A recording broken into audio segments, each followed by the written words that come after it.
ফ্রান্সের নির্মিত রাফালে যুদ্ধবিমানগুলোর কার্যকারিতা নিয়ে সন্দেহ তৈরি করতে চীন তাদের বিভিন্ন দেশে অবস্থিত দূতাবাসগুলোকে ব্যবহার করছে, এমন দাবি করেছেন ফ্রান্সের সামরিক ও গোয়েন্দা কর্মকর্তারা।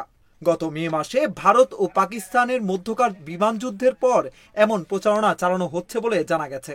রোববার বার্তা সংস্থা এপির প্রতিবেদনে এ তথ্য জানানো হয়।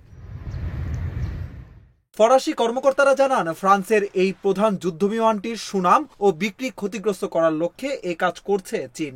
তারা বলেন, চীনের দূতাবাসগুলো বিশেষ করে ইন্দোনেশিয়ার মতো দেশগুলোকে বোঝানোর চেষ্টা করছে যেন তারা রাফালে ক্রয় থেকে সরে এসে চীনা নির্মিত যুদ্ধবিমান কেনে। এপির প্রতিবেদনে বলা হয়, একজন ফরাসি সামরিক কর্মকর্তা নাম প্রকাশ না করার শর্তে এই তথ্যগুলো শেয়ার করেছেন। গত মে মাসে 4 দিন ধরে ভারত ও পাকিস্তানের মধ্যে যে সংঘর্ষ হয় তা ছিল দুই পারমাণবিক শক্তিধর প্রতিবেশীর মধ্যে সাম্প্রতিক সময়ের অন্যতম তীব্র সংঘাত। এতে উভয় দেশের ডজন খানেক বিমান অংশ নেয়।